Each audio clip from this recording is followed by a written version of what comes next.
Welcome, everybody. We're for another day of Rev Talk, and this time we're going to talk about responsibilities. Whose responsibility is whose and what's? Let's see if we can honor ourselves and take responsibility for whatever transpires in this message. Welcome, Kim. Welcome, Bev. How you doing? Great. I just put a cough drop in my mouth. Well, I figured I'd get you to talk. It's true. And I know we approached this subject on one of our other Rev Talks about taking responsibility for our lives. I think it's actually something that needs to be revisited again. I was a little redundant there, but well, it's due to the world and what's going on now. If we take responsibility for ourselves, it all works out. Well, that's it. I mean, we are only responsible for ourselves, not our kids, not our parents, not our neighbors, we are not responsible for anybody else but ourselves. There's so much time people spend distracting themselves with with games and their phones and the computers and the news and the social media and all of this stuff, distracting from taking responsibility for our lives. People are afraid of that. It's kind of like being the kid, gets caught. What did you do? Nothing. I'm afraid I'm going to get punished. Oh, I can't do. You only need to admit to yourself, take responsibility for yourself, your life, your actions. We are that powerful to take responsibility for everything that happens in our life. If you're unhappy, you're responsible for that. You don't like being unhappy, change it. And that may sound trite. And again, it is not. You are that powerful that you can turn that around. Something as simple as flipping that lens. If you're unhappy, look for something that makes you happy. Focus on the good. Mm-hmm. It's so true. When you think, how your thoughts project. So if you project that you're unhappy, then it just intensifies and grows as you're thinking. If you change your thought pattern and think happy thoughts, think other things, not even the problem thing, think of things you enjoy, so it uplifts you to a different area to be able to be in a different vibrational of good versus evil. Right. Well, so I was giving you the example. I had been triggered by one of the doctors because he was not listening to his patient, and I'm listening to him talk to this patient and giving advice right after the patient was like, he was unable to be able to do that. So I'm screaming at the computer. He can't do that. He can't. And of course, while I'm screaming, all of a sudden I realized how funny that was. I was like cracking myself up. I laughed out loud hysterically because I was like, oh my gosh, that's so funny. Nobody's listening except the computer. You. And it made me laugh. And I was like, oh my gosh, that's good. That felt good. It feels good to laugh, honestly. But that's the example that you just said. People listen, but they don't hear. Right. And the sad thing is that's a physician that you're paying to listen and hear what your problems are, and they don't. Well, it was just like another the flip side of that. I'm listening to this report, and this patient was talking and talking and talking, and the doctor was trying to dictate, and the patient was like, "Oh, I'm sorry, I won't say anything anymore. I'll be quiet now. By the way," and I was like, "Okay." So he didn't mean what he said. So we're so not only quick to fill in the quiet spaces in a conversation. Again, you don't need to fill those spaces. And listen to what you're saying and actually follow through with it. People get themselves so distracted. They get in their head instead of in their heart.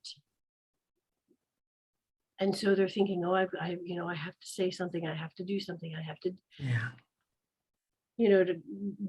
don't. Just quiet yourself. Wait for that other person to engage in a conversation. Ask a question. And I think there's an awful lot of not being heard by a lot of people, obviously, and everything. They immediately respond. They react. And Right. This is where we need to take a step back and listen and think our response through.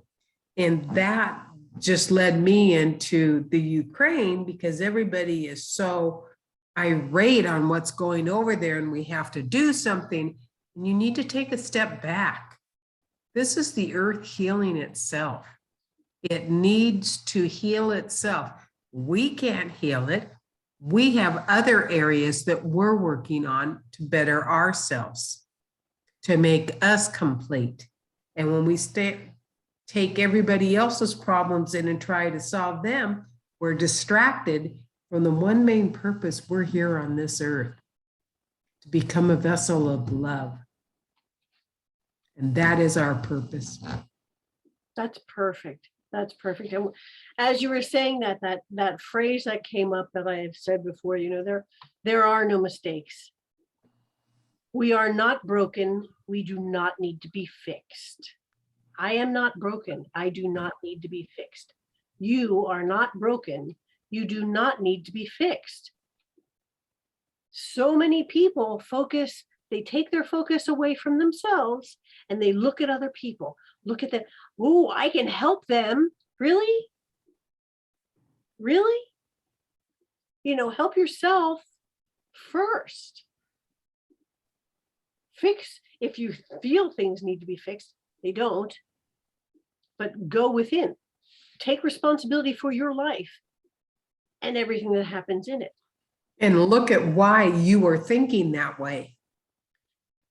Instead of reacting, think why you started to react, so you can give a logical explanation and respond for healing yourself. Or just a loving response. It takes a great amount of love to look at yourself and to recognize how powerful you are, and to just focus on your life. Everybody's like, oh, I sacrificed for this. Well, okay. Be happy that you've sacrificed, because that's what you did. You chose. You chose. Exactly. People are just like, oh, I wasted my whole life taking. I'm like, well, duh.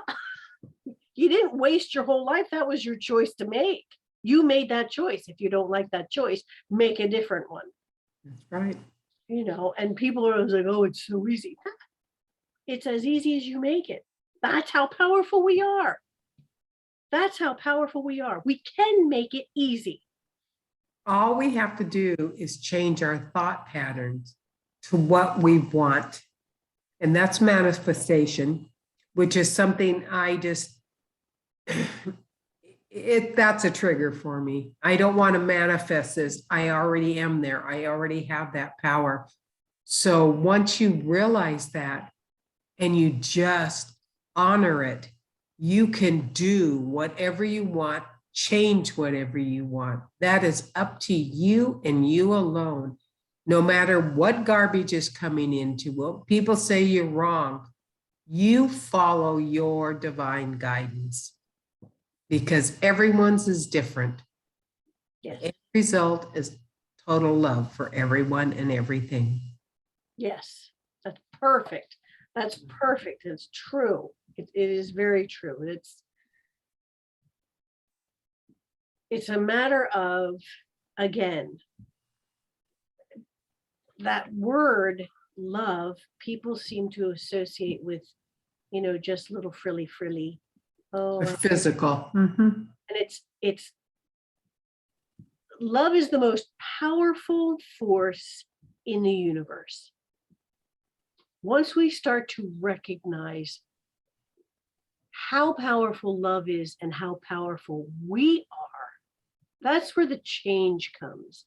The change comes from within each individual. If each person only focused on their life and love and expressing that joy and happiness, there would be peace, because we're focused on ourselves and not what somebody else is doing and not what they're doing and not what, it's a distraction to keep us small. And we are not small. Which, okay, on this plane of existence, ego is necessary. Ego has kept us safe from things. It's when we allow it to take over. Ego doesn't know love. He has to be taught love. Right. And so if we let our ego just run rampant, that's when things go awry. It's when it's like, ooh, okay, not necessarily the best thing. It's just it. Hey, I'm going to the psychiatrist today. Exactly. Exactly. Yeah. So focusing on, you take responsibility. You know what? Nobody else has to know the silly things you've done or the silly things you perceive, perceived silly things or whatever. No one, you talk to yourself, you talk to your angels, you talk to the universe, you talk to God, however you want to, describe it. It's that personal, individual conversation you have with your higher self. Oh, I messed up there. Not really, because I learned something. Okay, yay. There are no mistakes. You are not broken. That's so true. I'm working on a class to heal the whole body. And the first class was healing the physical. And we did various exercises. The second class, and it is the layers of your inner self. And she stated there were 5 layers like an onion. And we worked on clearing the energy in each one of those 5 layers and bringing it back to the basics of love. And it was amazing in that,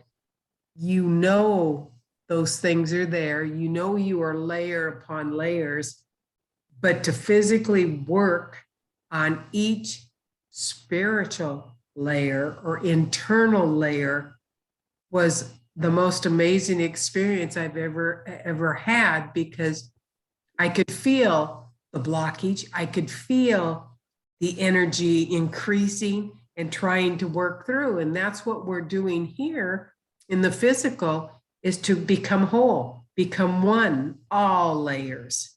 And this is what the whole class is on. There's 5 months in the class, and it's amazing if you let yourself be and not have any distractions and don't put any doubts and don't listen, just be, because you get the full benefits of becoming one with Christ. And it's just multi-layers that we're working through to heal our spiritual being, which we're all working for, and to become nothing but a vessel of love, because once we're there, we emit it, and the rest of the world begins to feel it, and it just expands from there. And that's why distractions are so destructive, because we're not doing that. Right. We're listening to this or listening to that or thinking this and thinking that. Think of your inner self. Listen to your inner self. Speaking of the distractions, I put out a challenge to anyone willing to take up the challenge, is to avoid social media, to avoid the news, to avoid all the yammy yamma for a week. 2 would be better. Try it for a week. Seriously. Because I can guarantee you, even if you don't read the news or watch it or listen to it, there's going to be somebody that just feels the need to tell you about it. So really, you don't need to focus yourself on that. Somebody will tell you. So walk away from that. You know, don't get yourself involved in any of that. Trust me, the world will not fall apart if you're not engaging in that chaos. So true. I've tried, and I can do without my phone, my phone is my lifeline to everything. And I just watch Hallmark or watch happy movies, and I'm happy as can be. Then somebody said, well, you didn't do this, you didn't do that. And I thought, oh, I better go check what they're talking about. You didn't hear this, you didn't hear that. Distractions. Maintain that core of peace within yourself, and you will be spreading the word. And so my question to you too is, when somebody does that, when somebody's like, oh, you haven't heard that, you haven't seen that, oh my gosh. So when you go and check it, how does that make you feel? Anxious, Yep. Very anxious. Yep. I've lost my peace. Yep. I used to have that as I stopped. Oh gosh, I don't know how many years ago I stopped watching the news, and I stopped reading about it, and I stopped listening to it, because every time I did, I could feel my whole body tense. I could feel my jaw clench. I would get headaches. I would get palpitation. I mean, it was affecting my blood pressure. It was affecting me physically. Yeah. You know, so when I just finally, it was one of those enough. I'm enough. You know, I stopped, and it was kind of a gradual thing, but it was all of a sudden, like one day it was kind of like, wow, I feel pretty good. You know, life is actually pretty good. Life, you know what? The world has not exploded. It hasn't cracked open and swallowed everybody up. That's amazing.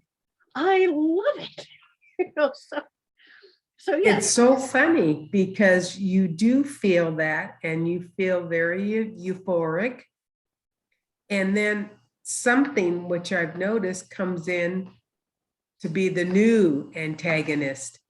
Maybe it's not the news, maybe it's family and all their problems, and everything's a problem because they're not where you're thinking.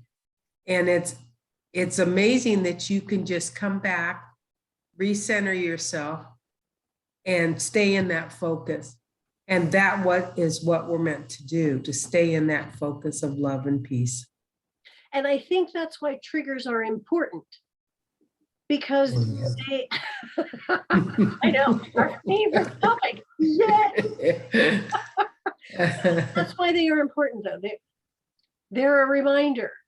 They're a reminder for us to get back to focus, because triggers are just like a little little niggle there, a little needling, just to remind you, oh, yeah, you know what? Yeah. That's their lives. Exactly. They need to take responsibility for their lives. I'm taking responsibility for mine. I make this choice. I am not broken. I do not need to be fixed. Amen. So I could go on and on about this. this, but I have a feeling that you are complete. Yes, I am complete. We've come full circle. I think we have. Of course, you know me, I just love to keep going on, but I think we've pretty much said the core of what needs to be is take responsibility for your lives. Recognize that you are love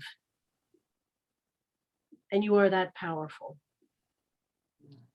So with that, my friends, I want to remind you once again that you are unique in all the universe. There will never be another just like you in all of time and space. You are powerful, you are cherished, and you are loved. And without you, the song of the universe would be incomplete. Until next time, my friends,